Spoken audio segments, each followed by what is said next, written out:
Hello tout le monde, j'espère que vous allez bien aujourd'hui aussi.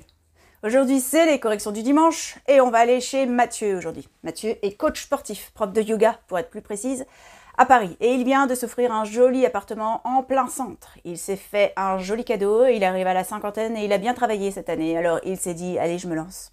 Il a été charmé par cet appartement très bien entretenu par l'ancienne propriétaire. Tout lui a plu à Mathieu. Mais bon, il veut y mettre sa propre touche. Il veut faire de cet appartement son appartement, à sa mesure. Alors il est venu me chercher pour que je l'aide à personnaliser son chez lui avec les améliorations nécessaires à sa profession également. Ça vous intéresse? Allez go!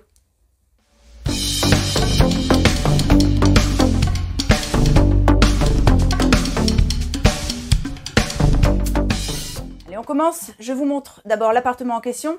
Vous allez voir, vous allez vous demander ce qu'on va bien pouvoir faire. Allez, regardez.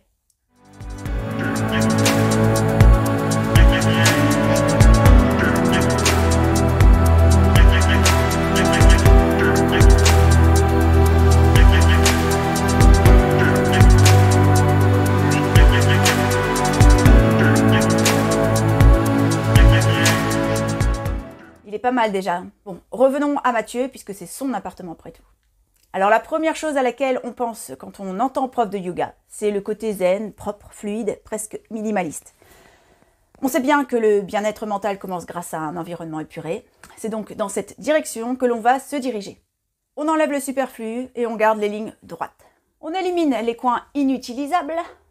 Je veux dire par là les mètres carrés inoccupés.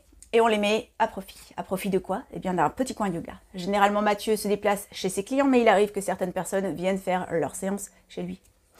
Bon, il est l'heure de regarder ce que je propose à Mathieu et on en discute juste après.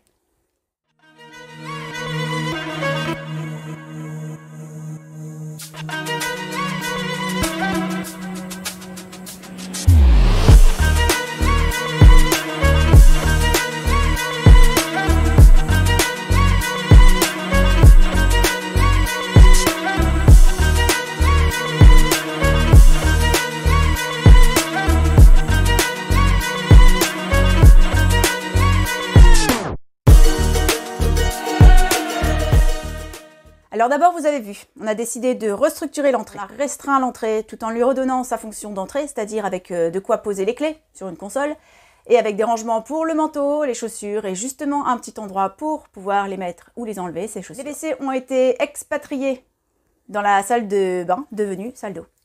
Désormais, il y a tout ce dont on a besoin dans une entrée. Ensuite, on parle de la pièce de vie, qui est désormais plus aérée parce que plus grande et tout ce qui pouvait éventuellement gêner la circulation physique ou visuelle a été déposé.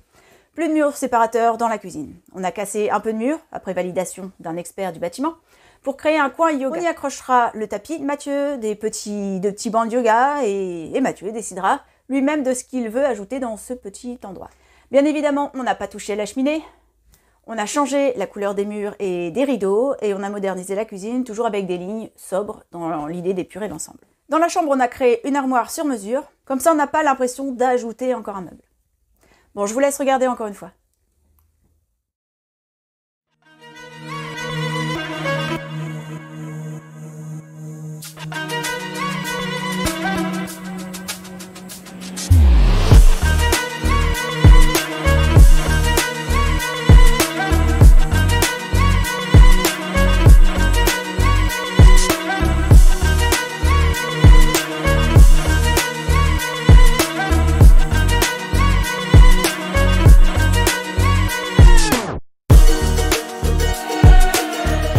Pour aujourd'hui. J'espère que ça vous aura plu et surtout que Mathieu se sentira chez lui dans son nouvel appartement. Les autres corrections arrivent dimanche prochain. En attendant, pensez au pouce en l'air, à la cloche pour recevoir les notifications des nouvelles vidéos. Pensez à vous abonner et à partager, ça serait super. Et puis comme d'habitude, envoyez-moi vos questions qui seront peut-être le sujet des prochaines vidéos. Vous trouverez l'adresse mail dans l'onglet à propos ou dans la barre de description juste en bas. Sur ce, je vous souhaite une bonne journée, une bonne nuit, une bonne soirée et je vous dis à très vite. Ciao!